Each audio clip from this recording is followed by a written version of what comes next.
Ce webinaire est fait à l'occasion de la sortie du Shérif 2022, l'almanach de notre fondation qui rassemble l'essentiel de nos travaux sur une année.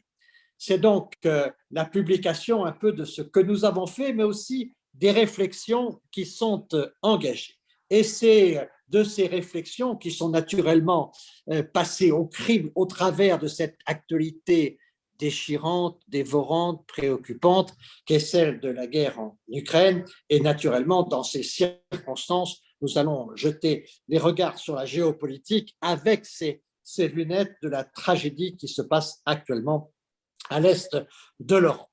Nous allons entendre nos invités que je voudrais remercier de nous avoir rejoints. Je commence par Nicole Bacharan pour la remercier d'être avec nous. Ce n'est pas la première fois, nous avons toujours apprécié son contenu de communication, mais aussi son style qui nous rend accessible un certain nombre de sujets qu'elle traite avec subtilité et compétence. Elle est chercheure associée à la Fondation nationale des sciences politiques à Paris. Je voudrais accueillir aussi Tertius Zongo, ancien du Burkina Faso. Il a été Premier ministre, il a été plusieurs fois ministre, il a été ambassadeur aux États-Unis et il a un regard lui aussi pertinent sur la géopolitique. Et enfin, je voudrais saluer Sir Peter Westmacott, qui nous fait l'honneur aussi d'être avec nous et qui, vous le savez, a été notamment ambassadeur parmi toutes ses grandes fonctions. Il a été ambassadeur en France, mais pas seulement en France, en Turquie, et puis aussi, naturellement, aux États-Unis. Et je voudrais le remercier non seulement d'être avec nous, mais d'avoir accepté de parler français, s'il veut bien parler français, ce qu'il fait brillamment. Et donc, nous allons les entendre tous les trois, puisque nous les avions invités d'abord parce que dans notre rapport annuel, nous avions trois sujets qui ont été traités principalement parmi d'autres, mais il y avait le sujet de Biden, de sa victoire, de ses conséquences, de sa première année, et de qu'est-ce qu'on pouvait dire sur les changements, puisque quand même on a oublié d'une certaine manière, mais pas complètement, M. Trump, mais ça a quand même été un choc de voir arriver Trump, et ça a été aussi un choc de le voir partir, puisque les choses ont été profondément modifiées dans bien des sujets. Et donc, on avait ce sujet, donc on est très heureux d'avoir Nicole Bacharan qui connaît particulièrement ces sujets. Mais nous avions aussi, et vous l'avez compris pour la présence de l'ambassadeur Westmacott, au fond que le Brexit avait été aussi un sujet important, lui aussi douloureux, mais un sujet qu'il nous faut avoir naturellement à l'esprit, notamment dans ces situations de tension internationale. Et puis, un troisième angle de notre livre, de notre almanach, dont le titre dit un peu les choses clairement et un peu crûment, mais qui est quand même une impression très préoccupante, l'Afrique à reculons, et c'est pour ça qu'on est heureux d'entendre Tertius Zongo sur un certain nombre de ces sujets. Mais ce que je vous propose, c'est que nous entendions nos trois invités. Je vais leur proposer de parler 10 minutes, un quart d'heure dans la première partie, et puis ensuite nous aurons un échange et vous pourrez poser vos questions. Et l'ambassadeur Serge de Gallet va les rassembler ces questions et nous interrogera à la suite des exposés des uns et des autres. Donc, dans cette crise qui se passe à l'est de l'Europe, mais qu'on voit naturellement qui est une crise très internationale, où on voit la préoccupation des opinions publiques, la préoccupation des gouvernements. On a vu cette Assemblée générale de l'ONU, on a vu combien, d'une certaine manière, M. Poutine était isolé, mais combien ce sujet est brûlant, parce qu'il y a de fortes inquiétudes sur toutes les formes d'escalade. Et donc, dans ce contexte qui était un contexte extrêmement dangereux, dont on ne voit pas encore les portes de sortie, dont on est très inquiet sur les contagions que tout ça pourrait entraîner, même si on a vu des phénomènes et des signes qui sont plutôt apaisants. Je pense par exemple à la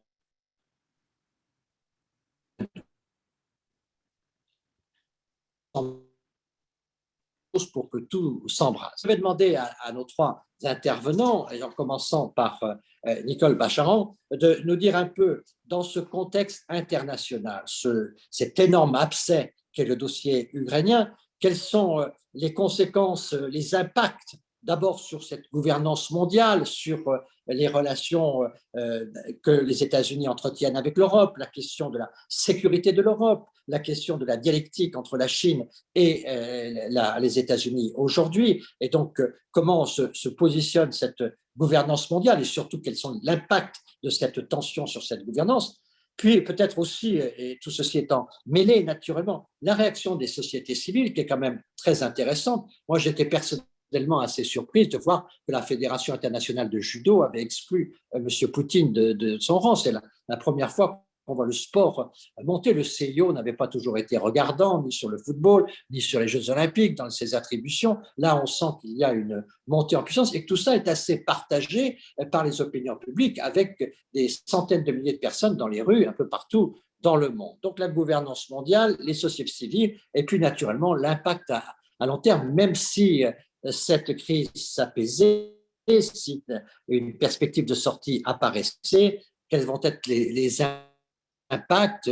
On parle, cher Tertius, de la faim en Afrique, on parle d'un certain nombre de sujets aujourd'hui qui sont particulièrement aussi préoccupants et qui peuvent ajouter des douleurs à la guerre. Et c'est donc quelque chose qu'il nous faut évoquer aujourd'hui et engager les réflexions sur ces questions-là, parce que tout ce qui se passe aujourd'hui aura des conséquences évidemment sur l'ensemble de nos sociétés et notamment sur l'Europe d'une part et son frère et voisin, l'Afrique d'autre part.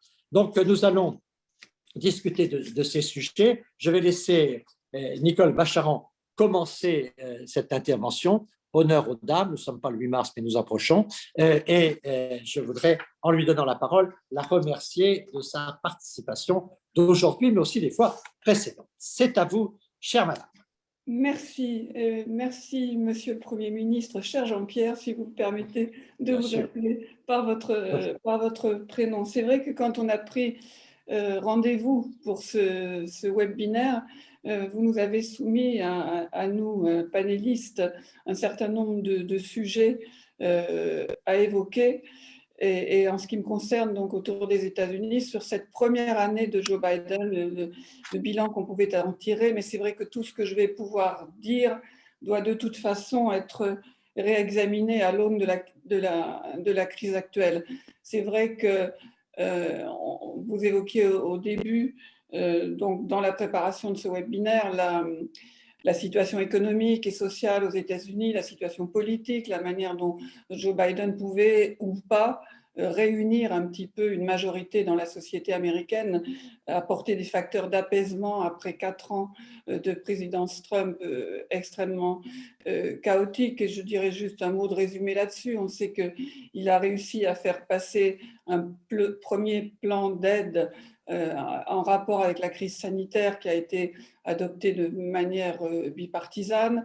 Il a réussi à faire passer un plan d'investissement dans les infrastructures dont on sait à quel point elles sont parfois en déliquescence aux États-Unis, mais ce plan-là, les effets ne s'en feront sentir que petit à petit, à la fois sur l'emploi, sur la croissance, sur les bénéfices que peuvent en tirer les sociétés, les entreprises, les ménages. Et donc, c'est un plan sur 10 ans qui est, j'ai envie de dire, a peu d'impact au fond dans la perception américaine de la présidence actuelle de Joe Biden. Et puis son plan, ce fameux plan Build Back Better, reconstruire avec des investissements dans l'environnement, dans l'éducation, dans la santé, il est toujours en souffrance et honnêtement, je ne le vois pas être adopté rapidement. Et c'est vrai que Joe Biden a été élu pour ses qualités, mais aussi essentiellement pour tenter de tourner la page de Donald Trump. Et on ne peut pas dire que cette première année est convaincue à aucun niveau. Même si je ne veux pas être caricatural, c'est un bilan en demi-teinte. Sur la santé, sur l'économie, il y a eu des avancées qui ne sont pas du tout négligeables. Mais je crois que dans la personnalité même du président, il y a quelque chose qui n'emporte pas l'adhésion. Et les sondages ne lui sont pas favorables. Alors, le dernier qu'on a date d'il y a quelques jours, donc au tout début de la crise ukrainienne. Il était à 37% d'approbation, ce qui aurait pu faire rêver certains présidents français, mais qui aux États-Unis est très très bas. Et dans la perspective des élections législatives de novembre prochain, aujourd'hui, avec tous les changements qui peuvent se produire, disons que le destin des démocrates est très compromis. Ils sont en retard de 7 à 10 points, c'est quand même beaucoup, même si évidemment les facteurs locaux dans ce genre d'élection jouent considérablement. Alors, on a évoqué les divisions au sein du Parti démocrate entre, disons, des démocrates centristes classiques et une jeune génération beaucoup plus à gauche, très axée sur les questions de genre, d'ethnie, de race, de religion, etc. Et c'est vrai qu'aujourd'hui, ça paraît un peu inaudible, mais cette division, elle est là. Elle oblige le président à des négociations parfois difficiles, mais surtout, elle a fourni un petit éventail de chiffons rouges dont se sont emparés les républicains pour faire peur, disons, à leur propre électorat et mettre l'accent sur les dangers qui pèseraient sur une Amérique, voilà, je suis obligée d'employer les termes qui sévissent, une Amérique blanche et chrétienne qui perdrait du terrain face à des étrangers, des émigrés récents qui ne seraient pas capables un jour de devenir de bons Américains. Et c'est vrai que sur cette base-là, on voit que l'électorat de Donald Trump reste solide et que le Parti républicain ne s'est pas émancipé de la tutelle très envahissante de l'ancien président. À cet égard, déjà, la crise ukrainienne joue un rôle. Vous avez certainement entendu les propos fracassants de Donald Trump sur le génie de Vladimir Poutine, sur l'initiative extrêmement maligne qu'il avait prise en entrant dans le Donbass et en lançant ses chars plus loin. Et c'est vrai qu'il y a là peut-être une ouverture pour que les républicains les plus raisonnables, et ils sont un certain nombre, se détachent un peu du président en pariant, enfin de l'ancien président, en pariant que ça passera mal auprès d'une bonne partie de l'électorat. Et que les folies, les déclarations fracassantes, tout d'un coup, ne sont plus distrayantes, ne sont plus provocantes, elles peuvent simplement faire peur. La dernière étant, je ne sais pas si vous l'avez entendu, ça date de la nuit dernière, que les Américains devraient envoyer des avions au-dessus du ciel de l'Ukraine en peignant des insignes chinois pour que les Russes se méprennent sur l'identité de ces avions, sachant la grande possibilité qu'il y a en effet que l'armée russe confonde des appareils chinois et des appareils américains et ne se demande pas pourquoi ces appareils-là, tout d'un coup, voleraient au-dessus du ciel russe. Donc, je pense que le caractère déraisonnable de l'ancien président qui a séduit beaucoup, qui est dans le style, disons tout haut, ce que les autres n'osent pas prononcer, perd quand même de sa superbe en ce moment et qu'il y a là peut-être une chance pour certains républicains de revenir vers le normal, vers le raisonnable. Et évidemment, quelle que soit leur attitude à l'égard de l'ancien président, ils sont absolument sans pitié à l'égard du président actuel, mettant l'accent sur sa faiblesse, son manque de leadership, ce qu'il aurait dû faire avant, ses réactions trop faibles, sans que personne n'ait vraiment une suggestion très probante sur ce qu'il faudrait faire tout de suite, alors que la crise, elle est immédiate et gravissime.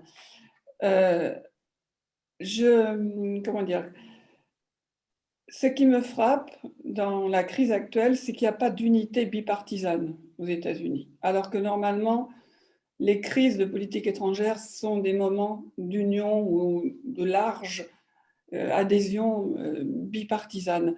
Ce n'est pas le cas au Congrès, ça ne reflète pas forcément l'opinion. Vous mettiez l'accent, Jean-Pierre, sur les sociétés civiles. Les sondages disent qu'à peu près 80% des Américains qui sont extrêmement inquiets par la situation en Europe, et les mêmes qui trouvent qu'il faut soutenir les Ukrainiens, sans préciser comment, face à l'agression russe. Vous avez plus de 60% des Américains, et c'est tout à fait remarquable, qui disent si le prix à payer, c'est une augmentation même considérable du prix de l'énergie, ça vaut la peine de le faire. Donc, il y a, après, évidemment, quand ça se traduit dans les faits, ça peut changer, mais la première attitude, et celle-là, c'est que ça peut être le prix à payer et on serait prêt à le payer. Le cœur du débat au Congrès et face au président, c'est faut-il mettre un embargo, en gros, sur le gaz et le pétrole russe. Et l'administration fait déjà beaucoup d'efforts pour trouver d'autres sources, et d'autres sources essentiellement à fournir aux Européens. Visite d'officiels américains au Venezuela, prochaine visite du président en train d'être planifiée en Arabie Saoudite pour encourager les États du Golfe à produire davantage. Donc la question du gaz et du pétrole, et on le voit aussi en Europe d'ailleurs, est centrale sur les réactions possibles des pays de l'OTAN.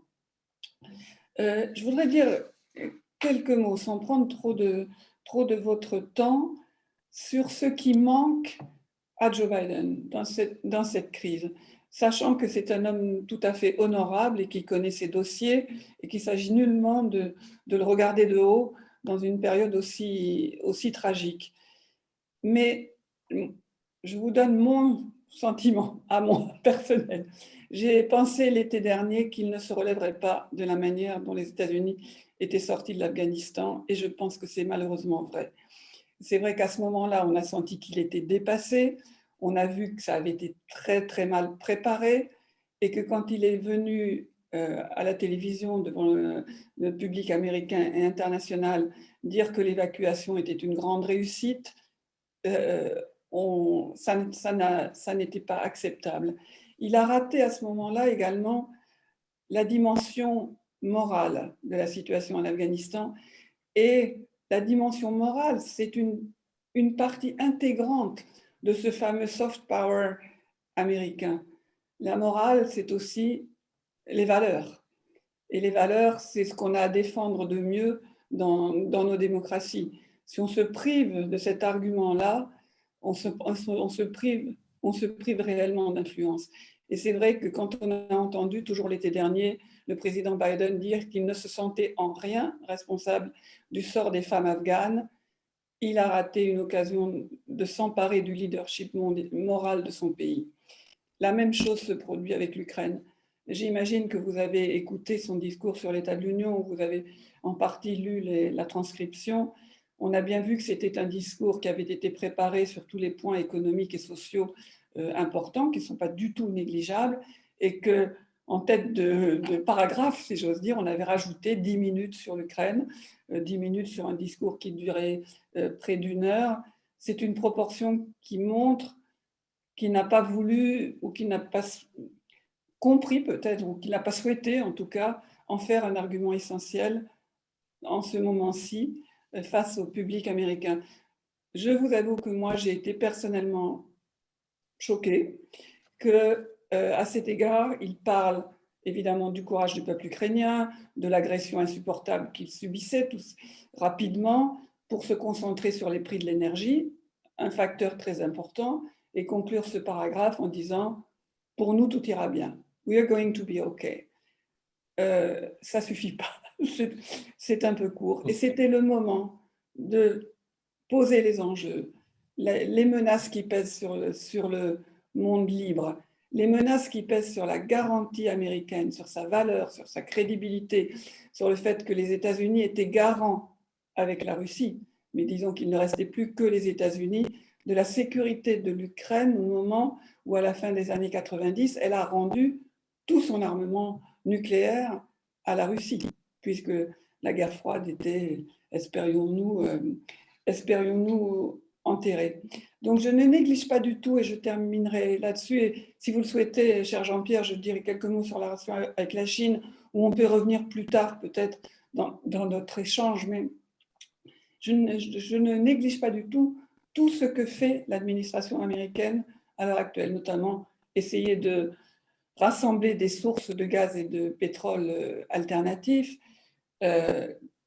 coordonner avec les alliés européens toutes les sanctions d'une manière rapide, aussi efficace que possible, l'envoi d'armement qui est également coordonné avec les Européens qui partent beaucoup d'Allemagne, une sorte de véritable pont aérien à destination de la Pologne et de la Roumanie, avec un traitement aussi fin que possible de ce qui peut être envoyé le plus vite possible, tout en n'étant pas dans le statut de co-belligérant. Et franchement, la frontière est fine parce qu'entre la définition juridique internationale et la définition que Vladimir Poutine peut en faire de son côté, on sent bien qu'on est quand même sur une ligne parfois très, très dangereuse. Le partage des renseignements avec les alliés constant et également avec les autorités ukrainiennes, avec l'armée ukrainienne de la manière la plus efficace et la plus discrète possible, et également la participation américaine déjà à tout ce qui est cyberguerre qui se trouve au centre de la tragédie actuelle. Donc, bien sûr, les actions de l'administration américaine sont là, elles sont importantes. Mais je pense que ne pas faire appel, au fond, à ce à quoi les Américains sont si sensibles, les valeurs de leur pays, ce qu'ils représentent, la liberté, la démocratie et même l'esprit de sacrifice, je crois là qu'il manque une dimension à cette administration et qu'on est nombreux à le ressentir et que je pense que malheureusement ça va se ressentir dans les urnes, dans une démocratie américaine dont l'avenir même reste fragile, puisque le président Trump, les fake news, les manipulations sur le droit de vote, etc., les complots en tout genre se tiennent en embuscade. Voilà, je ne suis pas très joyeuse et optimiste, mais j'espère que vous me le pardonnerez. Je reviendrai évidemment sur les sujets que j'ai négligés, que vous souhaiterez, dès que vous me le proposez. D'accord. Alors, nous parlerons aussi de cette question un peu des valeurs que vous soulevez, parce que ce qu'on voit quand même aujourd'hui, c'est qu'il y a un certain rapprochement des démocraties. Finalement, cette guerre, c'est une guerre contre l'Occident, mais c'est surtout une guerre contre les démocraties, parce qu'il y a des gens qui ont pris des sanctions à l'extérieur. Et donc, et sur les démocraties, c'est sans doute sur ce type de sujet qu'on peut accepter un certain leadership historique des États-Unis, à condition naturellement qu'eux-mêmes soient dans une situation où ils sont capables de tonifier, parce qu'on voit bien qu'on est tous attaqués un peu sur l'impuissance des démocraties, on voit bien qu'on est en compétition avec les régimes autoritaires, qu'on a besoin de renforcer le camp des démocraties, y compris donc face à la Chine, et que ce camp des démocraties, d'une certaine manière, il a besoin d'une Amérique authentiquement démocratique, quoi. Enfin, en tout cas qui veut améliorer sa démocratie. Donc, ces éléments de valeur sont quand même très importants pour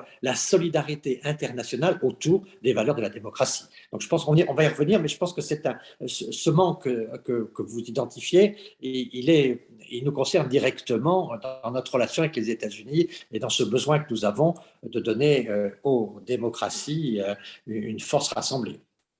Tout à fait. Donc, on va revenir sur tout ça.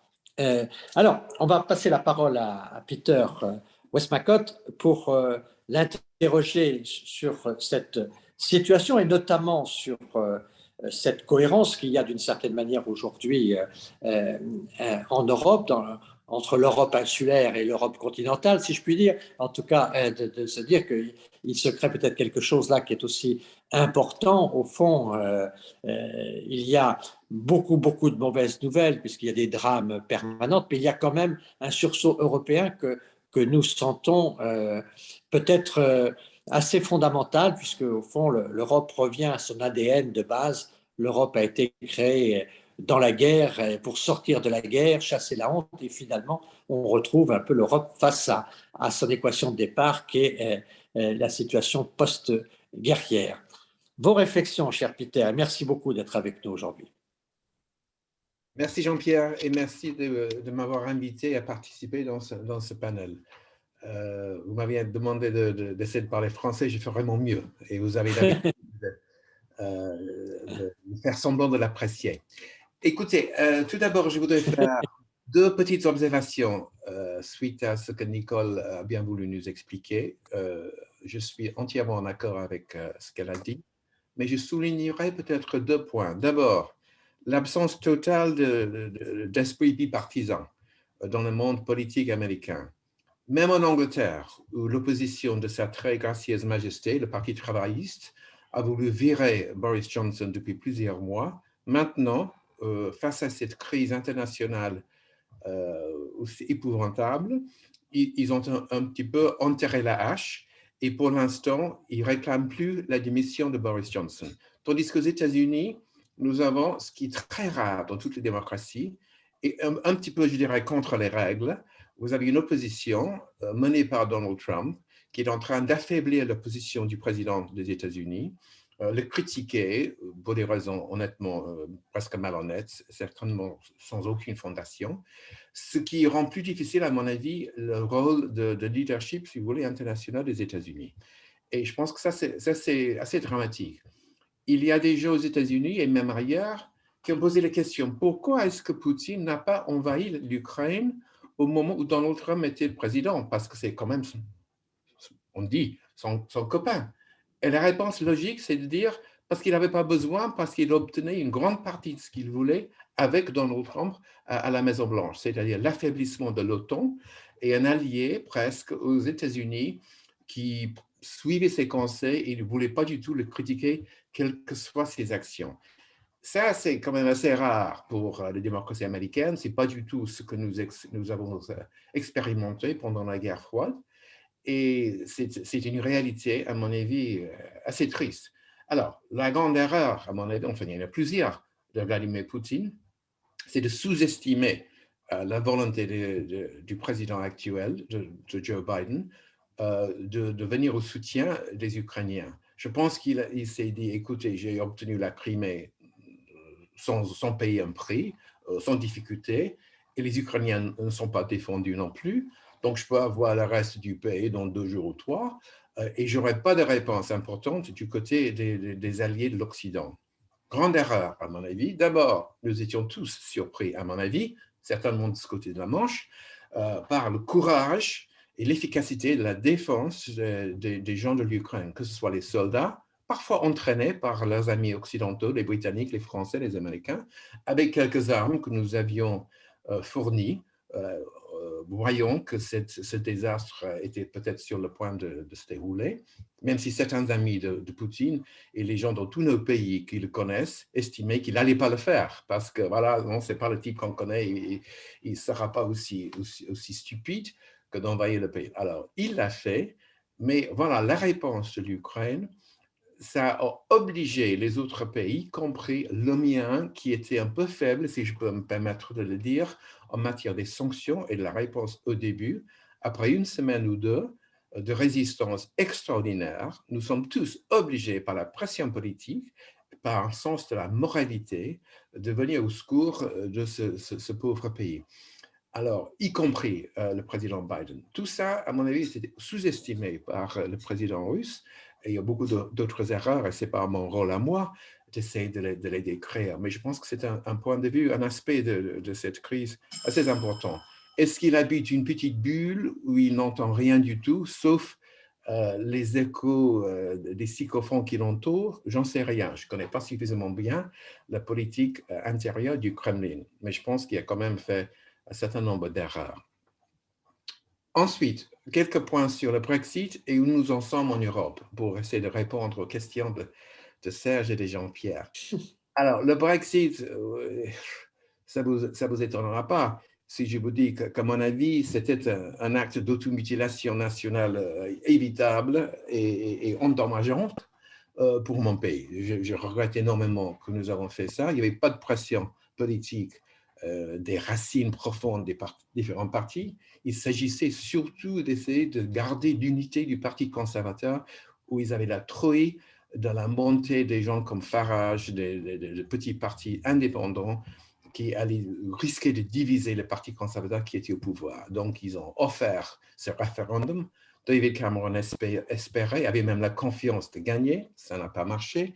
Et par conséquent, nous avons un Brexit, d'abord, qui n'était pas nécessaire, ni à mon avis souhaité par une grande partie de la population, mais en plus beaucoup plus dur et endommageant que nécessaire. Par exemple, au début, les ministres maintenant qui se vantent du grand succès du Brexit, ils nous avaient promis qu'on resterait à l'intérieur du marché intérieur, que l'union douanière serait intacte, qu'il n'y aurait pas de problème avec les commerces entre le Royaume-Uni et le reste de l'Europe.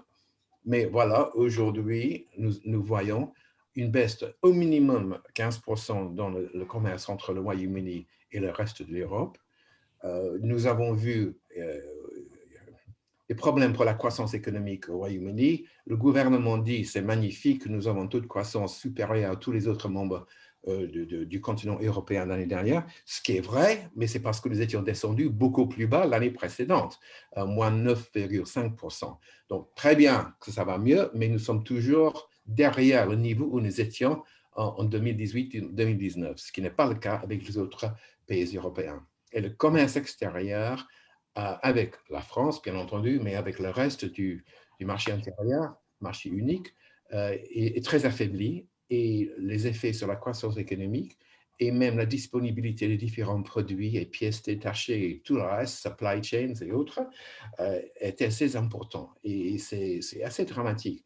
Pour l'instant, parce qu'il y a une grande partie de la presse populaire et même pas populaire, qui soutient le Brexit, estime que c'est formidable, surtout les journaux qui sont la propriété de Rupert Murdoch et de d'autres propriétaires de journal dont la grande partie n'habite pas le Royaume-Uni. Bref, ils estiment que c'est formidable. Ils ne veulent pas dire toute la vérité sur ce qui se passe.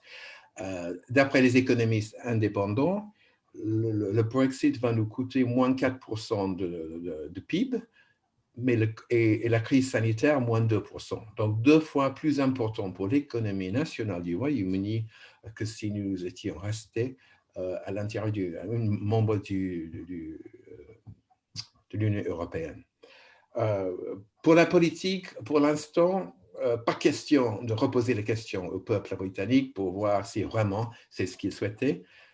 À mon avis, d'ici quelques années, la question pourrait se poser, mais j'imagine qu'il y a pas mal d'États membres qui ne vont pas nous accueillir avec autant d'enthousiasme que nous souhaiterions. Mais peut-être d'ici là, la possibilité de regagner le marché intérieur, l'union douanière, existera, j'en sais rien.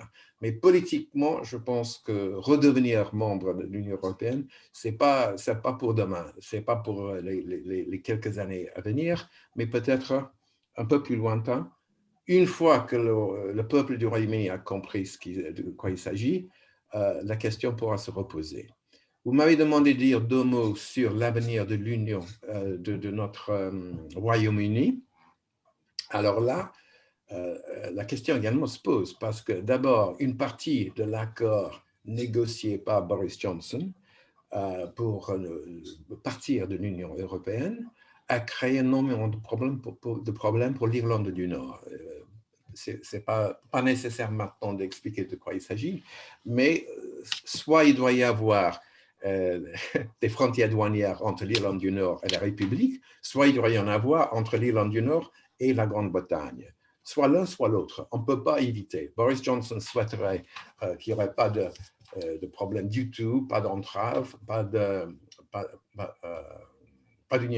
problème douanier du tout, mais la réalité juridique et commerciale, c'est ça. Conséquence, la situation politique en Irlande du Nord difficile. La possibilité existe que l'Irlande du Nord quitte le Royaume-Uni au fur et à mesure que la démographie est en train de changer. Et en même temps, nous avons en Écosse, où la grande majorité a voté oui pour rester en Union européenne, pourrait redemander un référendum. On en a déjà eu. La réponse était assez claire, mais ils auraient bien voulu, les Écossais, rester membres de l'Union européenne. Ça leur donne la possibilité, si bien sûr Westminster est d'accord, ce qui n'est pas le cas pour l'instant, de reposer la question. À mon avis, politiquement, c'est pas une question immédiate, mais une des conséquences de Brexit, à mon avis, a été l'affaiblissement du Royaume-Uni et une augmentation de la possibilité que soit l'Irlande du Nord, soit l'Écosse, soit éventuellement les deux, quittent le reste de notre pays. Alors ça, c'est à mon avis une conséquence dramatique. J'espère que nous pourrons l'éviter, mais ça reste tout de même une assez grande menace. Où va l'Europe maintenant, compte tenu du fait que nous avons pris cette décision? À mon avis, pendant les premiers mois après le départ définitif du Royaume-Uni de l'Europe, on a joué un peu le jeu national, offshore islanders, les petits Anglais qui voulaient marquer quelques points contre les voisins européens. D'abord parce qu'ils ne voulaient pas admettre au niveau politique qu'il y avait des problèmes négatifs, des aspects négatifs du Brexit. Et en plus parce que c'est toujours très très bien de passer le blâme pour des problèmes aux voisins plutôt que de prendre ses propres responsabilités. Alors, Boris Johnson a eu de la chance, dans un certain sens, parce qu'avec la crise sanitaire, qu'il n'a pas tellement bien menée au début, mais ça marchait beaucoup mieux après, surtout avec le programme de vaccination qui marchait superbement bien, il a pu dire, ben voilà, les problèmes que nous avons, c'est grâce à la crise sanitaire, rien à voir avec le Brexit. Alors, ce n'est pas entièrement vrai, comme j'ai dit, en matière des chiffres. Mais pour un Premier ministre qui était traité par un de ses prédécesseurs comme, et je traduis de manière littérale, porcelet graissé, c'est-à-dire un petit cochon qui réussit à échapper à tous les pièges qui lui sont tendus. Encore une fois, d'abord la crise sanitaire, mais maintenant au niveau politique, la possibilité de se montrer comme world statesman, jouer un rôle de convocation parmi les autres leaders politiques du monde démocratique, ça lui donne la possibilité d'abord d'échapper aux plaintes de l'opposition, mais en plus de jouer un rôle au niveau mondial pour montrer, voilà, Global Britain, et l'idée d'un rôle de leadership britannique n'est pas entièrement mort du tout, et que malgré le fait que nous ne sommes plus membres de l'Union européenne, le Royaume-Uni garde la possibilité et les compétences et les habiletés peut-être de jouer un rôle soi-disant de leadership, au moins de convocation avec les autres pays face à une menace aussi dégoûtante que l'invasion meurtrière de l'Ukraine de la part du président russe. Alors, politiquement, ça marche très bien et j'imagine que d'ici quelques jours, quelques semaines, on va voir une remontée de la cote du Premier ministre dans les sondages politiques. Je n'ai pas encore vu, mais ça m'étonnerait si ça n'existait pas. Et pour l'instant, soit avec la provision de quelques armements de défense aux Ukrainiens, qu'on a bien fait au début, soit avec un peu de retard, si vous voulez, une législation dans la Chambre des communes qui nous permettrait de bloquer un peu les biens des oligarques qui ont investi énormément dans le Royaume-Uni, parce qu'honnêtement, ils étaient très bien accueillis par Boris Johnson et ses prédécesseurs. On dit dans la presse britannique que 25% du membre du Conseil des ministres ont été élus avec un soutien financier qui vient de la Russie. Est-ce que c'est entièrement vrai? Je ne sais pas, mais c'était imprimé dans la presse. C'est-à-dire les contributions financières au Parti conservateur au Royaume-Uni qui vient des oligarques, même si au niveau juridique, on est obligé d'être citoyen britannique de donner de l'argent, ont été très importants et vraisemblablement une des grandes raisons pour lesquelles quelques promesses qui ont été faites il y a 6, 7, 8 ans pour bloquer les activités et les investissements et les opérations de blanchissage d'argent dans le Royaume-Uni n'ont pas abouti à une loi quelconque. Maintenant, compte tenu de ce qui se passe en Ukraine, et avec un peu de retard, on est en train de légiférer pour rendre plus possible la possibilité de faire ce qu'on aurait dû faire honnêtement il y a quelques années. Mais donc avec les sanctions et avec l'accueil des réfugiés, où nous avons été aussi un peu longs et critiqués, j'ai vu hier par la France, à mon avis, avec une certaine raison justificative, nous avons quelques faiblesses dans notre approche, mais au fond, avec des coups de téléphone à tous les différents leaders, avec des opérations sanctions, avec des opérations d'entraînement et de provisionnement militaire à nos amis ukrainiens, le Premier ministre, le gouvernement britannique est censé avoir joué un rôle positif, responsable et très différent par rapport à ce que nous avions au Royaume-Uni avant l'invasion, il y a quelques semaines, où les gens, même les gens sérieux à l'intérieur du Parti conservateur, disaient à haute voix que Boris Johnson ne serait plus Premier ministre du Royaume-Uni à la fin de cette année. Maintenant, on ne dit plus. Donc, toute politique est locale, même si c'est une question de politique internationale. C'est le cas aux États-Unis, malheureusement, et je viens d'expliquer un petit peu, comme l'a fait Nicole, avec beaucoup d'éloquence. C'est la même chose chez nous.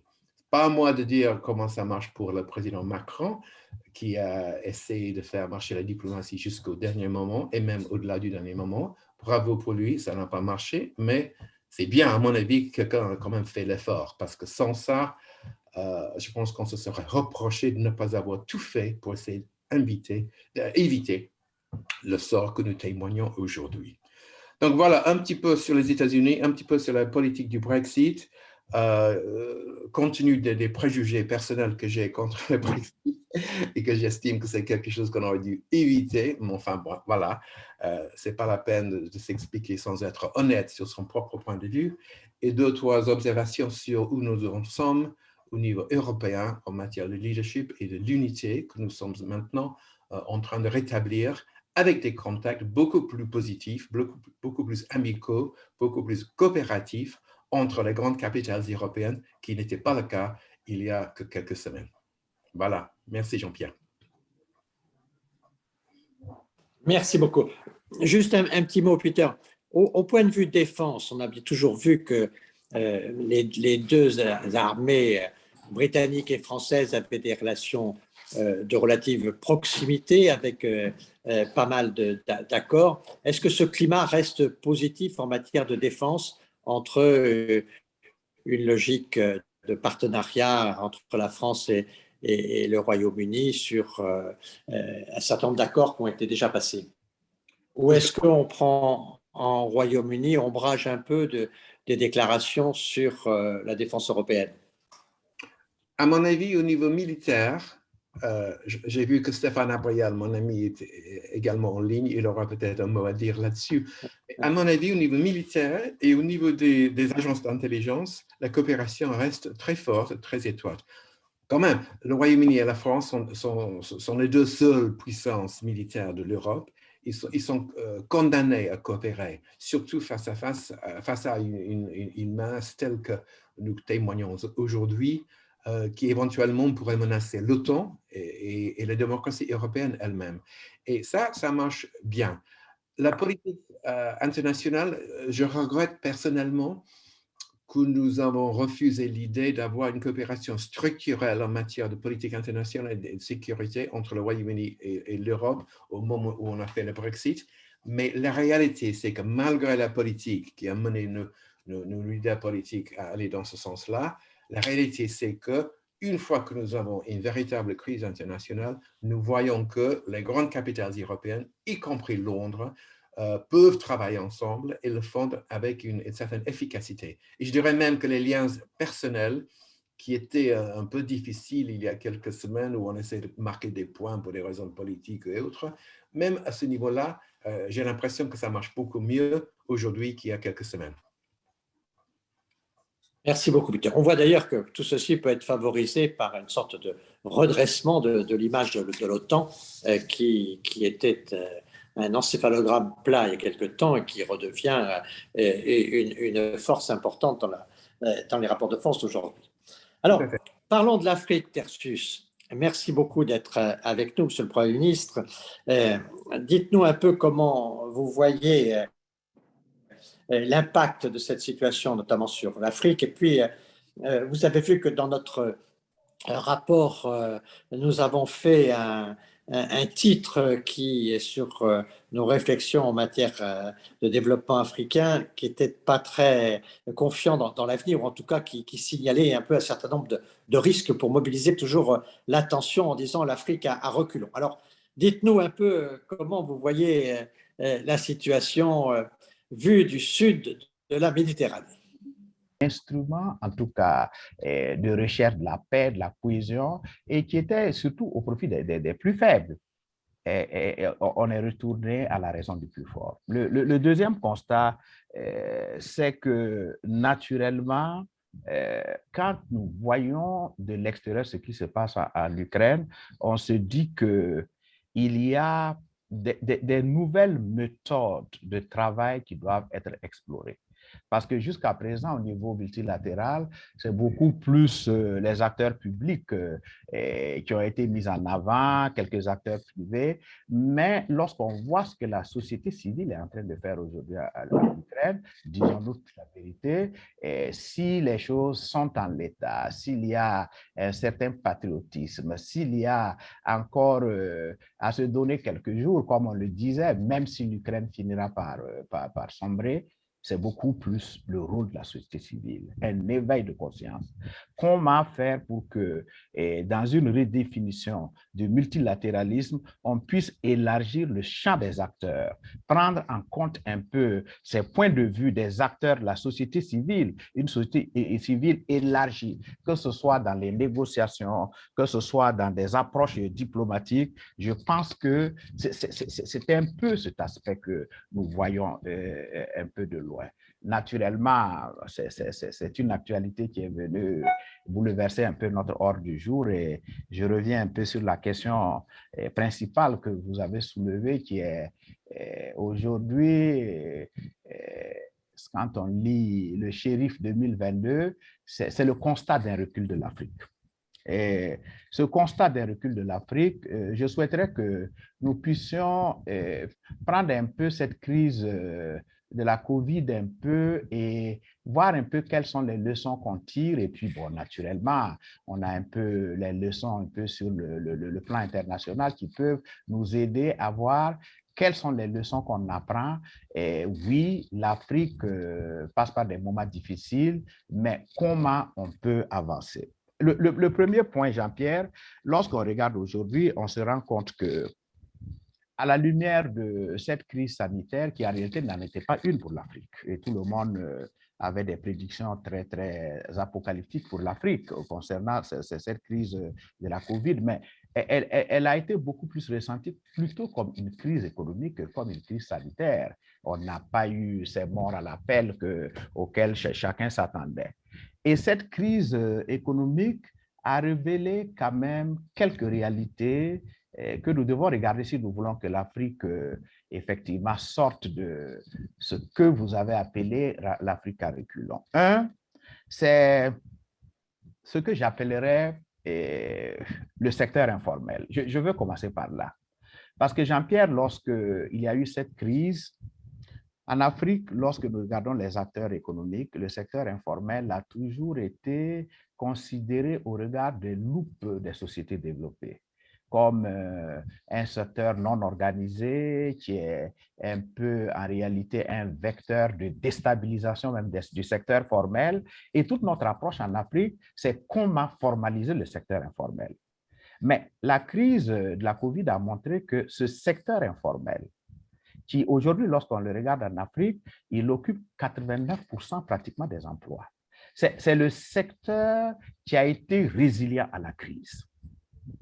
C'est le secteur qui a été résilient à la crise. Ce qui nous pose une question de fond, c'est comment replacer ce secteur dans les politiques publiques.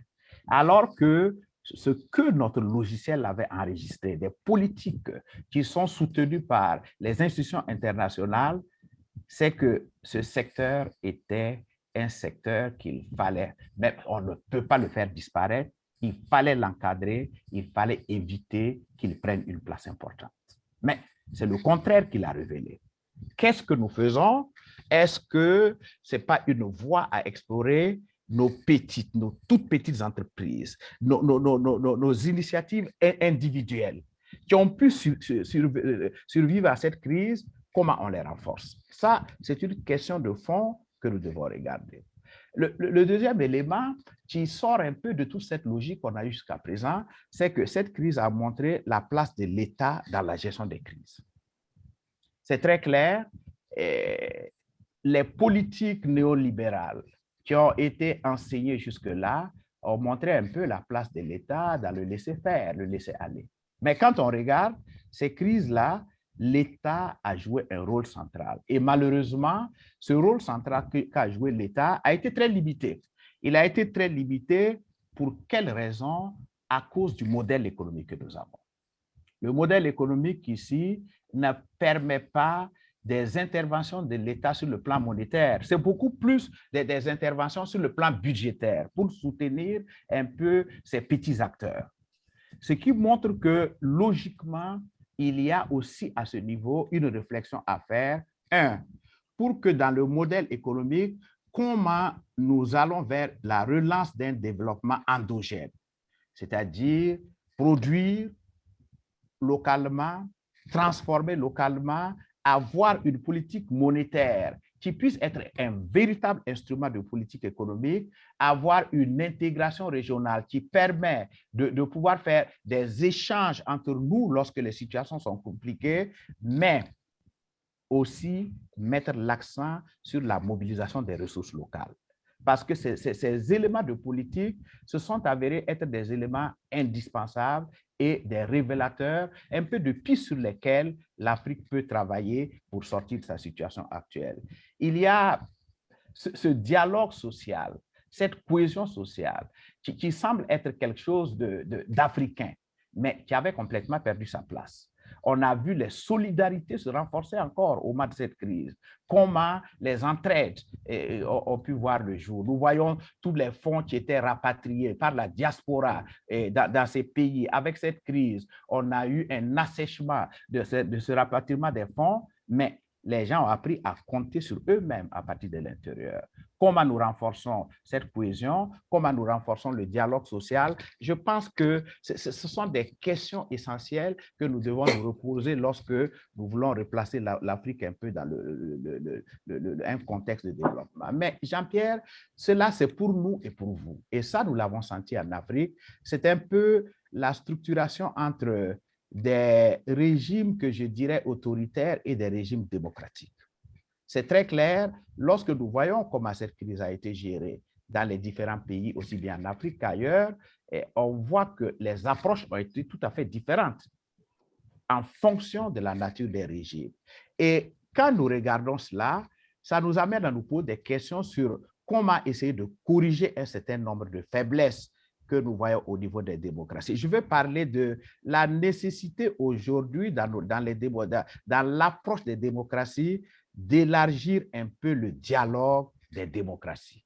Et quand je parle d'élargir le dialogue des démocraties, c'est que je veux dire qu'il faut aller un peu au-delà des modèles qu'on connaît, que ce soit un modèle libéral, que ce soit les autres types de modèles. Comment ne pas regarder les modèles ailleurs, les modèles asiatiques, les valeurs traditionnelles africaines, comment on les intègre dans nos modèles de démocratie? Je crois que ça, ce sont des éléments qui sont apparus comme étant des éléments principaux sur lesquels nous devons mener une réflexion. Et naturellement, nous avons parlé un peu des partenaires au développement. Je sais que sans doute on reviendra sur cette question, qui ont au cours de cette, il faut le reconnaître, ils sont sortis un peu des approches classiques. Ils ont innové en matière d'intervention. Mais lorsqu'on regarde toutes ces interventions qui ont été faites, on voit qu'elles ont eu des limites.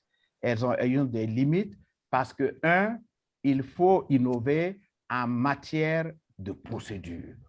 Les procédures sont restées. Pouvoir décaisser les fonds est resté un élément limitant.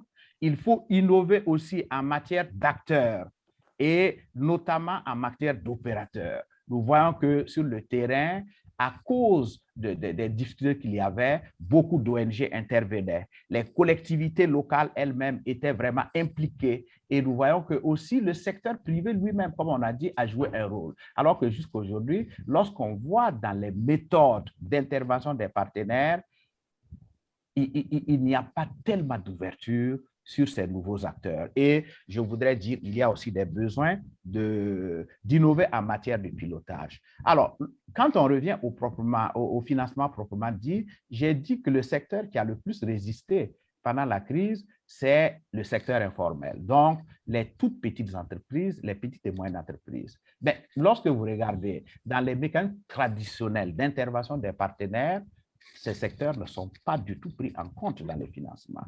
Quand vous voyez que ce soit le financement privé, le niveau d'intervention qui paraît optimal, il faut aller à 5 millions d'euros. Je ne vois pas une petite entreprise africaine, une toute petite entreprise africaine avoir accès à des guichets de financement de 5 millions d'euros.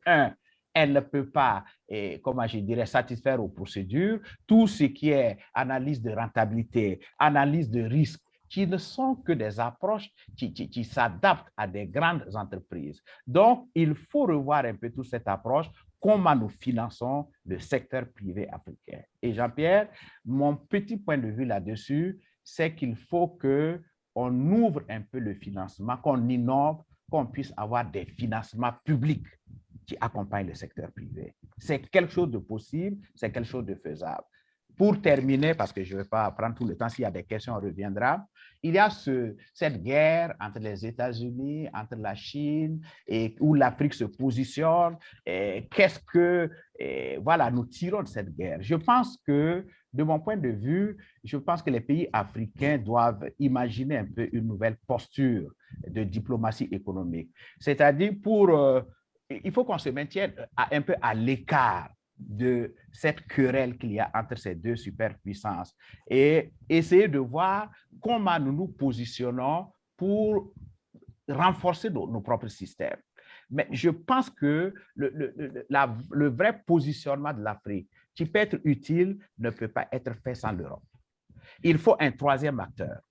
Il faut que un peu cette dimension Europe, Afrique, avec un peu l'Asie, il faut que cette dimension soit prise en compte. Parce que c'est clair, lorsqu'on voit aujourd'hui, la Chine, qu'on le veuille ou non, est le premier bailleur de fonds au niveau de l'aide publique en Afrique. Depuis 2014, c'est la Chine. Mais on voit qu'avec le temps, il y a un certain nombre de problèmes qui se posent sur le terrain. Parce que les Chinois ne connaissent pas très bien les mentalités africaines, les habitudes et les comportements. Ce que les Européens connaissent. Mais on voit aussi une certaine prudence, je ne sais pas si elle est justifiée, des Européens vis-à-vis des Chinois, estimant qu'ils ne respectent pas un certain nombre de règles. Mais écoutez, si nous voulons tous le développement de l'Afrique, ce qui ne peut pas être fait sans comment je dirais, le soutien de tous les acteurs, comment ne peut-on pas trouver ce lien qui permette à l'Europe, qui connaît le terrain, qui connaît les mentalités, qui travaille avec les entreprises africaines, de se mettre en relation avec la Chine pour qu'on puisse avoir un peu plus d'investissements dans les infrastructures, des investissements dans un peu les systèmes qui créent des marchés locaux, des marchés régionaux et un marché africain. Donc, voilà un peu ma vision. Oui, l'Afrique a reculons, mais je crois que la crise de la COVID a permis de voir que ce soit au plan économique, que ce soit au plan politique, que ce soit au plan de la coopération, sans doute que des ajustements peuvent être faits et ces ajustements sont possibles pour une relance de l'Afrique. Merci Jean-Pierre. Merci Tertius. On va revenir sur cette question-là parce que quand tu dis se tenir à l'écart un peu de cette tension, notamment la tension États-Unis-Chine, tension régime autoritaire, régime démocratique, c'est aussi un peu un sujet qui concerne l'Europe, où l'Europe très souvent se dit qu'elle ne peut pas choisir. Et dans notre Shérif 2022, il est esquissé l'idée de se dire, essayons d'avoir des partenariats stratégiques des deux côtés. D'un côté, avec les États-Unis, le partenariat stratégique, ça peut être le renforcement et le développement de la démocratie, parce que nous sommes quand même dans une compétition où notre modèle est en question et où nos valeurs sont en question. Et on voit bien qu'on a à corriger certaines insuffisances des systèmes démocratiques. Donc, quels sont nos progrès? Et en fait, les démocraties se parlent peu. Dans toute ma carrière, moi, j'ai très eu peu d'occasion de parler de la démocratie japonaise ou coréenne avec même l'israélienne. En fait, on voit bien qu'il n'y a pas beaucoup de recherche collective pour améliorer le système démocratique, qui a de très nombreuses variantes. Et puis, de l'autre côté, il y a comment on peut travailler peut-être Europe et Asie sur quelque chose de multilatéral pour soutenir un peu l'Afrique, de manière à reprendre cette expression que tu as développée tout à l'heure sur se tenir à l'écart. Mais nous allons y revenir. Je vais donner tout de suite la parole à Serge de Gallet pour ajouter les questions de nos amis dans le débat, et puis on va en faire un tour avec nos orateurs. Serge, est-ce que tu peux intervenir sur les questions aujourd'hui? Il y a beaucoup d'opinions qui s'expriment, parfois des questions. Donc la première question, c'est naturellement celle de l'Europe puissance. Bon, tout le monde parle de l'émergence de ce sentiment, de cette volonté d'autonomie. La question est celle du jour d'après.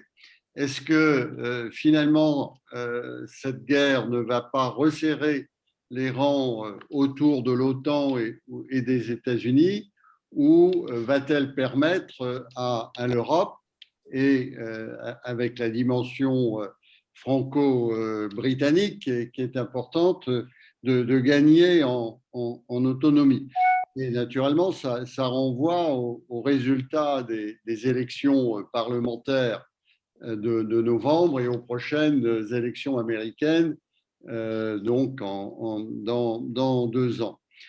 Si Trump est réélu, ou si un clone de Trump est réélu, quel sera le paysage stratégique?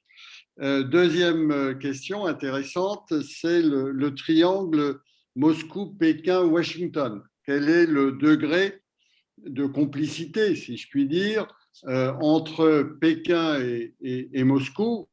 Est-ce que ce n'est pas une manière pour Moscou de montrer son indépendance vis-à-vis de Pékin que de se lancer dans cette aventure qui, on le sait, ne plaît pas beaucoup à Pékin? Et naturellement, avec la troisième pointe du triangle, Washington, quelle est la marge de manœuvre dont peut disposer Washington vis-à-vis donc de Moscou et de Pékin pour essayer de desserrer l'alliance qui peut exister entre ces deux pays? Troisième remarque, mais je crois que Nicole avait déjà répondu.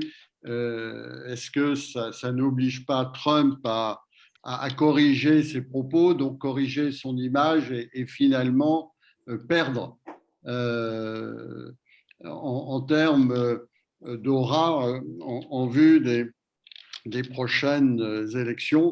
Et enfin, une remarque qui est que le prix payé par l'Europe est très élevé, et que cela va laisser des traces. Et donc, comment faire pour que l'on puisse atténuer ce coût qui risque d'affaiblir économiquement l'Europe tout en la renforçant politiquement? Ce n'est pas vraiment une question, c'est une remarque. Les vraies questions, si je puis dire, c'est sur l'Europe puissance le jour d'après et le triangle Moscou, Pékin, Washington. Bien, merci beaucoup, Serge. Je sais que Tertius est pressé, donc je vais lui poser la question.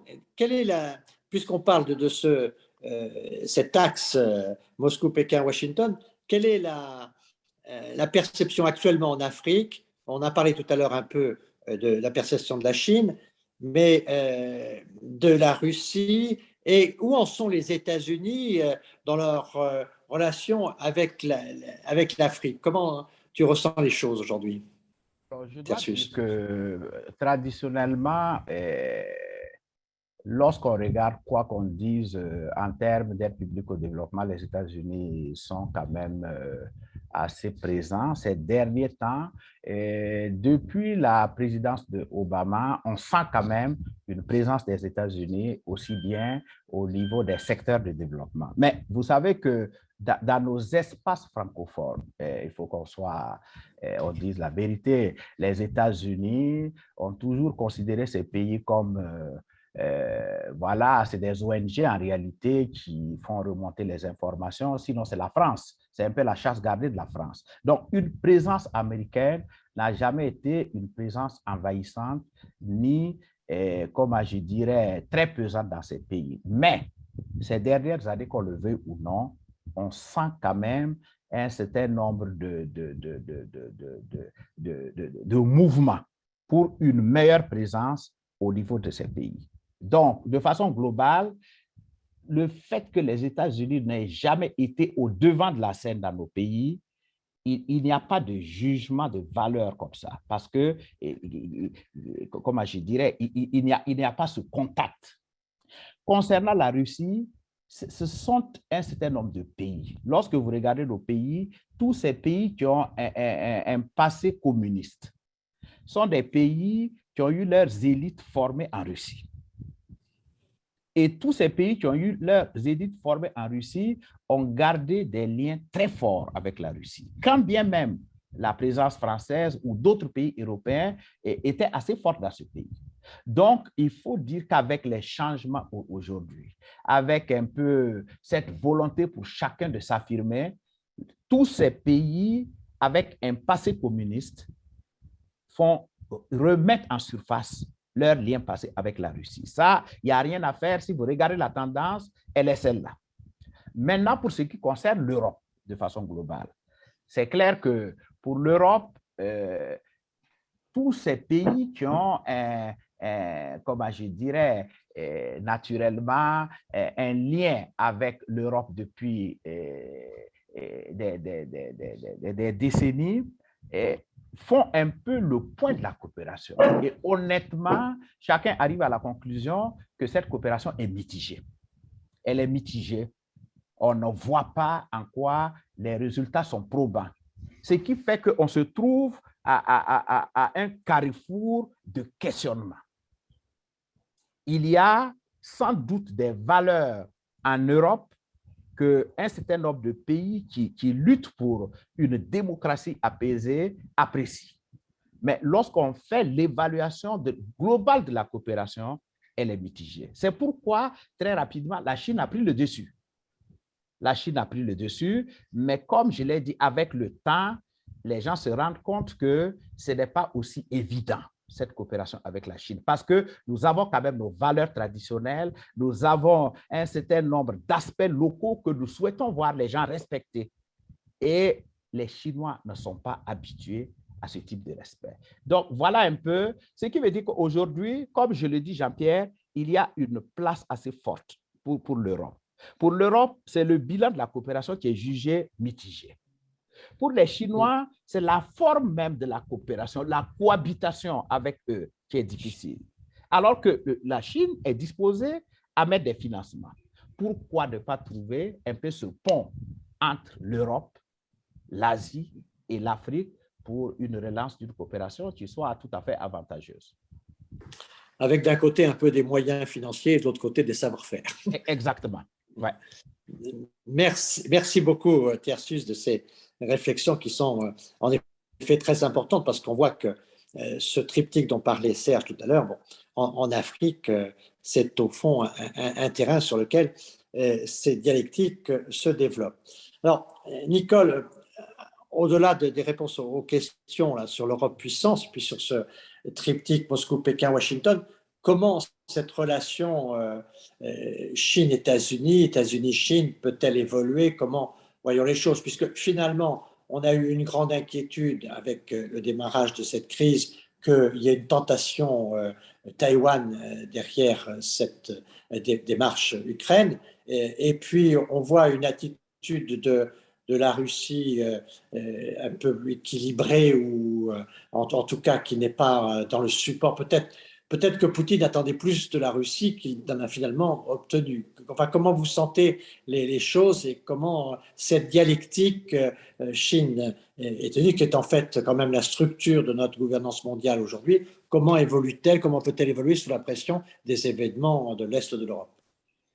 Je sais que vous connaissez bien la Chine et je pense que vous ne me contrarierez pas si on dit que ce n'est pas un pays ni un gouvernement qui aime les aventures.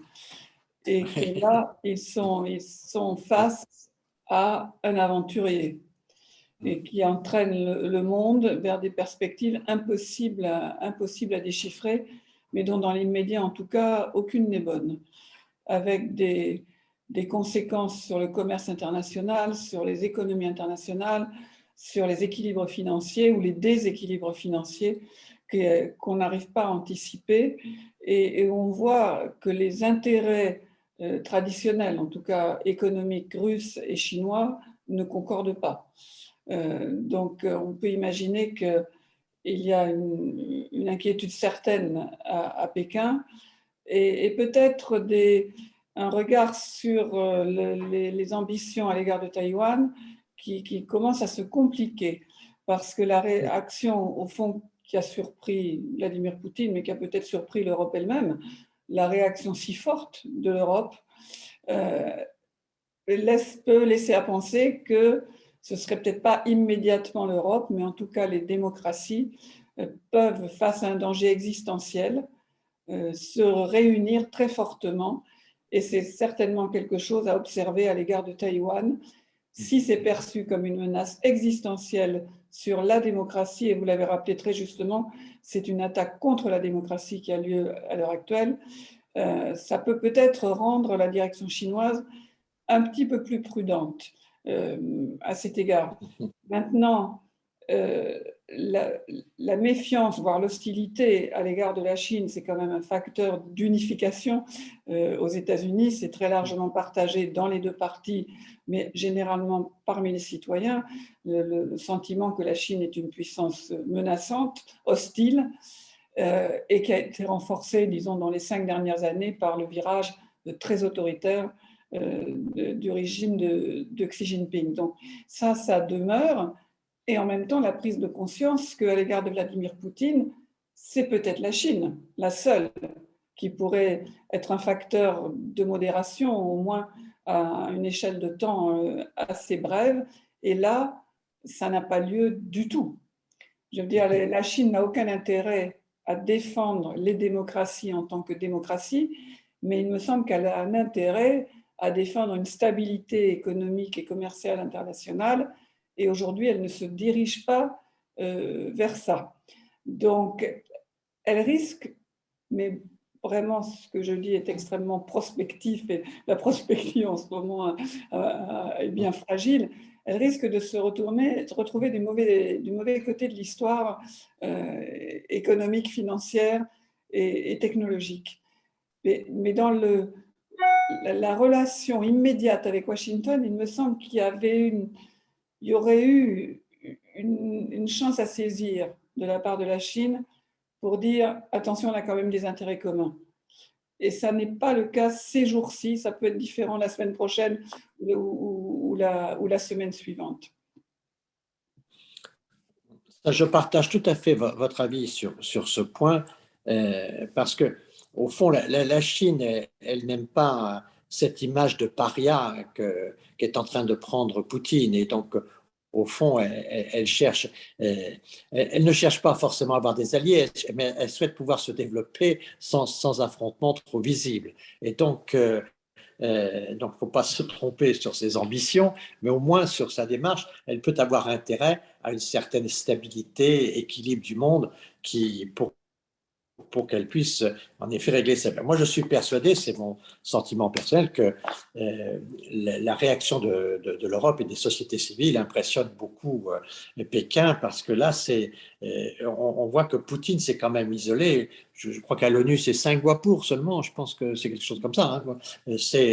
Alors certes, il y a quelques abstentions, une trentaine, mais c'est quand même quelque chose qui apparaît comme vraiment une attitude, si ce n'est solitaire, mais en tout cas assez marginale globalement. Et ça la Chine ne peut pas accepter ça. Mais enfin, faisons attention, en effet, comme vous le dites, parce que c'est difficile de faire la prospective, et c'est aussi difficile de prévoir la Chine, surtout que là, c'est presque une question de forme plus que de fond, c'est presque une question de méthode, parce que le fond reste le même pour elle, c'est-à-dire de prendre ses positions de manière à défendre ses intérêts, ce qui est la logique du système. Sur l'Europe puissance, vous avez quelque chose à nous dire et par rapport finalement à ce sursaut de l'OTAN, ce rétablissement un peu de l'OTAN, en tout cas dans les opinions publiques et peut-être même dans les sphères gouvernementales, ce qui est quand même relativement important, parce qu'on n'en était pas là il y a quelques mois. Ah oui, absolument. Et voilà, l'OTAN en état de mort cérébrale n'a plus cours. L'OTAN en éclatement possible sous la pression de Donald Trump n'a plus cours. Et l'OTAN est redevenue une valeur sûre, prisée, désirée des pays baltes, peut-être même de la Finlande ou de la Suède. Et finalement, les démocraties s'aperçoivent qu'elles n'ont pas d'avenir en dehors de l'OTAN. Mais elles ne peuvent pas se fier qu'à l'OTAN, parce que l'OTAN, c'est quand même au centre essentiel les États-Unis, et que, comme Peter l'a rappelé très justement, l'avenir de la démocratie américaine est fragile, et qu'une Amérique qui ne serait plus une véritable démocratie, on ne pourrait vraiment plus compter sur elle dans l'OTAN. Ça ne veut pas dire que les intérêts divergeraient toujours, mais qu'en tout cas, la confiance systématique, permanente, ne serait plus du tout de mise. Donc même si l'OTAN, et c'est important aujourd'hui, est le socle absolu dont les Européens ont besoin, il me semble que le réveil européen auquel on assiste aujourd'hui, à la fois dans l'attachement aux valeurs, le réveil citoyen, il me semble que cette crise nous refait tous citoyens. Avec des intérêts qui ne sont pas juste des intérêts de manifester son mécontentement au moment des élections ou considérer uniquement qu'on est des consommateurs. Donc cette Europe de citoyens qui redécouvre la valeur de ces valeurs, pardonnez-moi, j'en oublie mon vocabulaire, je ne crois pas qu'elles disparaissent. D'abord, la crise est loin d'être résolue et on est dans une situation qui va durer longtemps, à moins qu'on envisage un jour des changements de pouvoir à Moscou, mais pour l'instant, on est dans quelque chose qui va être très difficile, très longtemps, et je pense que l'Europe retiendra dans une durée équivalente cette leçon, qu'au fond, d'abord, elle n'est pas que des valeurs molles, et qu'ensuite, même l'économie est une puissance qui peut être exercée. Donc l'OTAN a un regain de jeunesse que nous ne pouvons que dont nous ne pouvons que nous féliciter, mais l'Europe en tant que telle prend une existence stratégique, même avant d'être une véritable force stratégique, qu'elle n'avait pas auparavant, qui surprend à Moscou, qui surprend à Pékin, mais qui sera en tout cas un facteur dans les années à venir. Merci beaucoup, Nicole. Alors, Peter, est-ce que le Royaume-Uni peut se laisser surprendre par ce sursaut notamment des démocraties, parce qu'au fond, le Royaume-Uni a une belle histoire démocratique, c'est une belle démocratie et qui a toute sa place dans ce front. Alors, Joe Biden avait eu une intuition en parlant du front des démocraties. Bon, sa première réunion, il a un peu orienté comme un front plutôt anti-Chine que pro-démocratie, mais est-ce que le Royaume-Uni serait intéressé par une valorisation de cette cause, les démocraties, ce qui nous permet aussi de sortir un peu de cette thématique de l'Occident dans laquelle on s'enferme un peu dans quelque chose qui est en déclin, alors que le sursaut démocratique, c'est un retour aux valeurs et c'est peut-être aussi une perspective politique qui peut mobiliser nos opinions publiques et les intéresser à la géopolitique. Est-ce que c'est quelque chose qui résonne un peu au Royaume-Uni, où les intérêts du Royaume-Uni l'emportent sur le reste? Peter, you have the floor. Merci Jean-Pierre. Avant de répondre à cette question, et je pense que la réponse d'ailleurs est oui, J'ajouterai un mot à ce que Nicole vient de nous dire sur la puissance européenne et la réalité, c'est que les Européens ne peuvent pas de manière automatique se compter sur la contribution des États-Unis au cas où il y a une menace militaire à notre sécurité. Je pense qu'on ne devrait pas se faire d'illusions sur l'importance du rôle militaire des États-Unis si on a besoin vraiment de se battre. Pour l'instant, en Ukraine, nous avons tous dit la même chose, c'est-à-dire on veut bien les soutenir. Tout le monde respecte énormément des outsiders, des underdogs, comme on dit en anglais, mais personne ne va mettre des boots on the ground. Il n'y a pas de soldats de l'OTAN ni des autres voisins de l'Ukraine qui sont prêts à aller se battre contre les Russes. Mais au cas où, et j'espère que ce n'est pas vraiment une possibilité, Poutine avance davantage, que ça devient beaucoup plus réussi pour lui que l'échec qu'on constate aujourd'hui, et que les pays de l'OTAN sont menacés de manière militaire. C'est-à-dire, si Poutine commence à se dire, bah, écoute, j'ai maintenant avalé l'Ukraine et les autres petits pays qui auraient dû rester au berceau de la Russie, on va les envahir aussi. Et si ce sont des membres de l'OTAN, on aurait vraiment besoin d'avoir une participation américaine. La France, le Royaume-Uni, on peut faire certaines choses au niveau militaire en matière de défense. Maintenant, nous avons un partenariat peut-être avec les Allemands qui nous ont un petit peu surpris avec la remarquable volte-face qu'ils ont fait, le remarquable volte-face, avec une augmentation de l'engagement des dépenses militaires, avec leur changement d'avis sur la participation dans les contributions d'armement aux Ukrainiens et avec, bien entendu, leur attitude vis-à-vis de Nord Stream et de SWIFT. Alors, tout ça dans l'espace de quelques jours, assez remarquable. Et à mon avis, ça veut dire que dans les années à venir, il va y avoir peut-être encore un partenaire avec une certaine capacité militaire dont on n'aurait plus besoin d'avoir trop peur, ce qui était le cas pendant une demi-siècle après la Deuxième Guerre mondiale, bien entendu. Donc, à mon avis, oui, les États-Unis n'ont pas tellement envie, n'ont plus envie maintenant de participer dans des guerres très lointaines qui coûtent très cher en argent, en trésor et en vie. L'Afghanistan, l'Irak, la Libye ont tous été de mauvaises expériences pour les Américains et l'opinion publique aux États-Unis ne s'intéresse plus à tout ça. Cela dit, si l'OTAN lui-même était menacé et par un dictateur russe qui agit tel que nous l'avons vu dans les dernières semaines, à la grande surprise même de certains politiques européens qui le connaissent très très bien, je pense que les Américains seraient là. Alors, en Angleterre, on a l'habitude de dire heureusement les Américains sont arrivés à la bataille, Première Guerre mondiale, Deuxième Guerre mondiale, avec un certain retard, mais heureusement qu'ils étaient là, parce que sans ça, si on est honnête, on n'aurait pas gagné. Alors, dans les deux cas, je crois que c'était vrai. Et dans l'avenir, à mon avis, je serais extrêmement déçu et même très inquiet de l'idée que les États-Unis n'étaient plus membres clés de notre alliance de défense qui est l'OTAN. Donc, d'abord, je ferai cette petite observation. Pour la deuxième question, Jean-Pierre, Boris Johnson a parlé un petit peu de cette idée d'un sommet des démocraties, presque la même langue que Joe Biden a utilisée quand il est devenu président.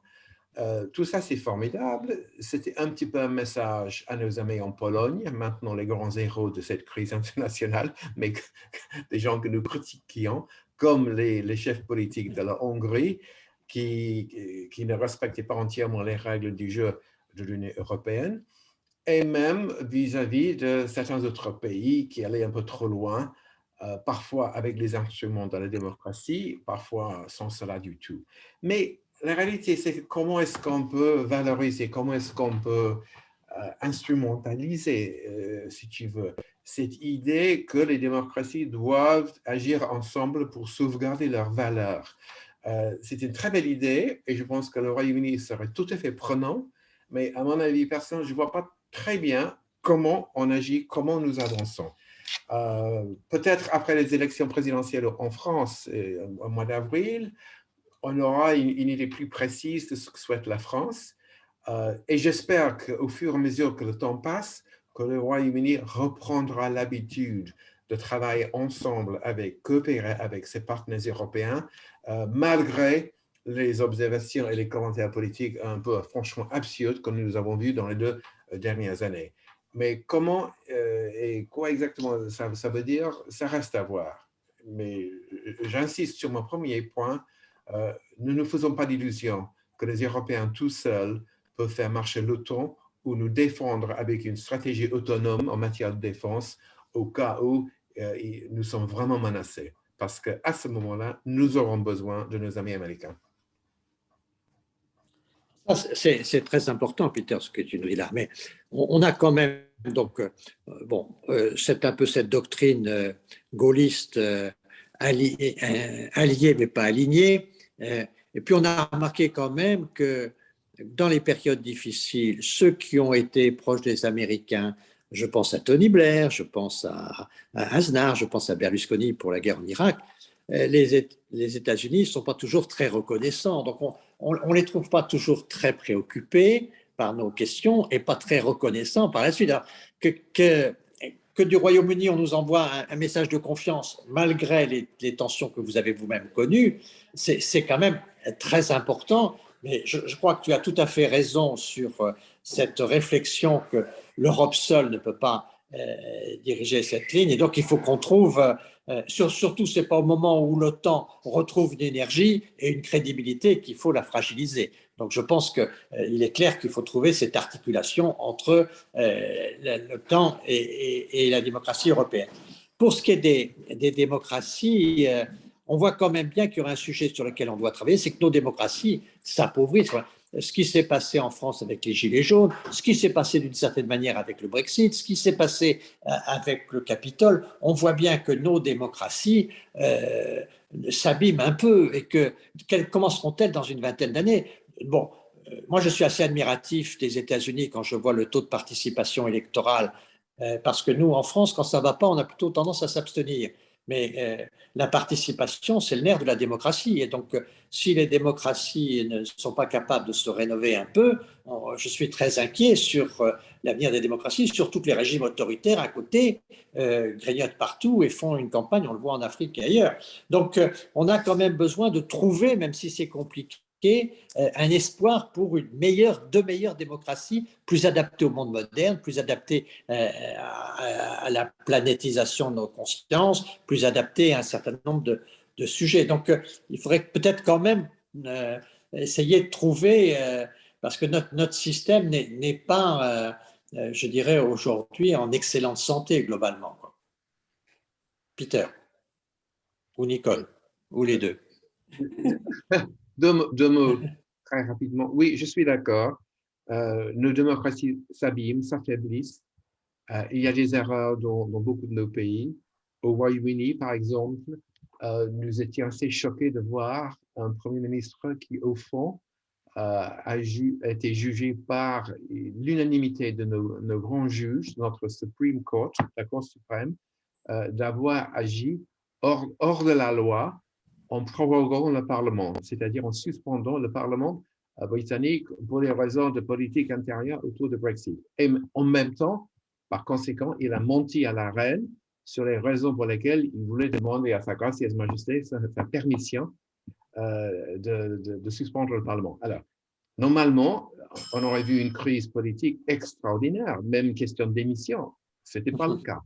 Et on a vu plein de différentes petites histoires, des salades qui montent un petit peu dans la vie politique interne au Royaume-Uni, dont quelques-unes menacent un peu aux règles du jeu et à la tradition démocratique et de responsabilité vis-à-vis du Parlement de ministres. Et ça s'affaiblit aussi. Donc, tu as entièrement raison de dire que les règles du jeu parlementaire et démocratique sont un petit peu en train de s'user. Deux mots sur les États-Unis pour finir avec ça.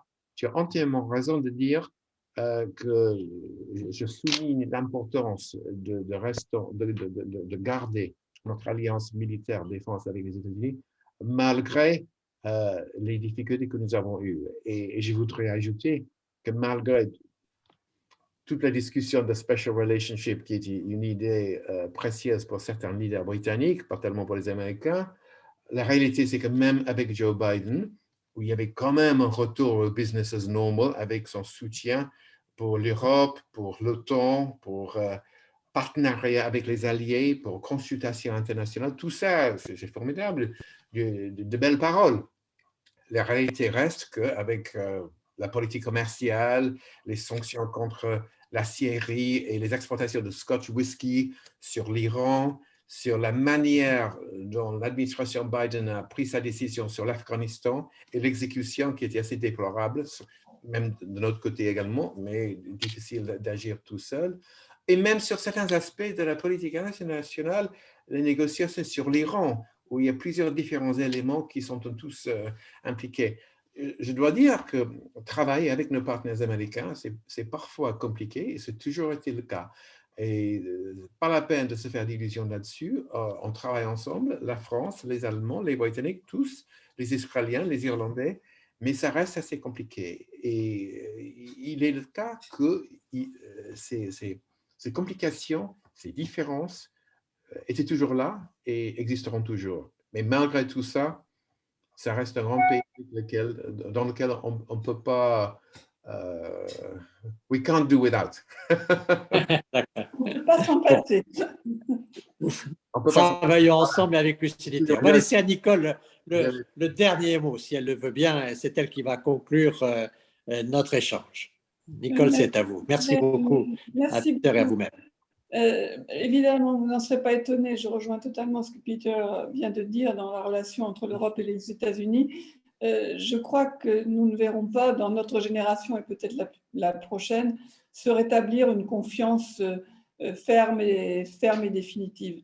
Ça fait quand même plusieurs présidents, je partirai peut-être de George W. Bush, Barack Obama, Donald Trump évidemment, et même à certains égards Joe Biden, en pensant à la crise des sous-marins, ça fait quand même un certain nombre d'années que les Européens ont compris que les États-Unis étaient des alliés dont on ne pouvait pas se passer, mais sur lesquels on ne pouvait pas totalement se reposer. Et ça, je pense que ça ne va pas disparaître pendant très longtemps. L'évolution démographique, géographique, les transformations même de la population américaine qui s'éloigne de facto de ses racines européennes, tout cela fait qu'on a besoin absolument des Américains. On sait qu'il faut peut-être aussi compter pas mal sur nous-mêmes. Très brièvement sur la question de la santé de nos démocraties en Europe comme aux États-Unis, il y a la question des institutions. Parfois, on sent qu'en France, il manque une respiration démocratique entre le quinquennat, etc. Je ne vous apprends rien. La possibilité de s'exprimer entre ces grands scrutins, du travail à faire sur les modalités même simples, techniques, d'inscription et d'exercice du droit de vote qu'il faudrait certainement faciliter. Et puis, une fatigue démocratique, un désintérêt pour les démocraties dans la population qui tenait un peu pour acquis toutes ces chères valeurs que nous défendons aujourd'hui ensemble. Fatigue démocratique qui, à mon avis, décroît fortement immédiatement aujourd'hui et dont on ne sait comment elle évoluera. Et puis, cette dérive populiste et que Peter indiquait également, peut-être en d'autres termes, mais en soulignant que Boris Johnson s'était conduit franchement de manière illégale et qu'au fond, ça n'avait pas valu une censure ni populaire ni parlementaire radicale. La même chose en ce qui concerne Donald Trump, qui s'est conduit de manière gravement illégale. Et on a senti dans l'électorat, au fond, quelque chose qui ressemblait à... On savait très bien qu'on avait voté pour quelqu'un de pas honnête, donc de toute manière, ça ne nous empêche pas de lui être fidèle. Je veux dire, le mensonge, la rupture avec la loi n'est plus considérée par une partie des citoyens comme quelque chose de fondamentalement grave. À tout cela s'ajoute tout ce qui est fake news, théorie du complot, vérités qui n'en sont plus, etc. Donc c'est vrai que la fatigue démocratique, elle a pris un coup ces temps-ci, mais que le travail profond à faire sur le vote et la valeur du vote dans nos pays, sur les institutions, sur leur fonctionnement et sur la lutte pour la vérité des faits, de la science, de la raison, c'est un chantier qui s'ouvre devant nous. Merci beaucoup. Et je crois qu'en effet, c'est un bon message de coopération parce que finalement, quelles que soient les opinions qu'on peut avoir de l'actualité, au total, on voit bien qu'il n'y a pas de perspective démocratique sans un travail en commun avec les grandes démocraties, avec leur histoire et avec leurs différences. Et donc, moi, je suis très admiratif de la démocratie américaine quand je vois qu'ils sont capables de mettre 80 millions de gens pour voter pour Biden quand Trump passe de 70 à 74 millions. Donc, c'est la participation électorale, c'est quand même l'élan démocratique qui l'emporte. Là, ça vaut quand même quelque chose. Pour moi qui suis un peu dans la situation française préoccupé par l'abstention, je me dis au moins, il faut avoir envie de démocratie, quoi. Donc, ça, c'est quelque chose qu'on peut travailler quand même ensemble, même si on sait que c'est limité, que ce n'est pas pour nous, de toute façon, quelque chose qui ne laisse pas exister des différences et qui n'exige pas pour chacun de la lucidité. Je voudrais vous remercier, chacune et chacun d'entre vous qui avez suivi ce débat, remercier Tertius Jongo, Peter Westmacott et Nicole Bacharan de leur participation, de la qualité des propos qu'ils ont tenus. On va en faire un bon usage. Il y a beaucoup de matière sur cette réflexion et si l'actualité nous a un peu bousculé, elle ne fait qu'enrichir nos débats. Donc, merci à chacune et chacun d'entre vous, très sincèrement, et à bientôt.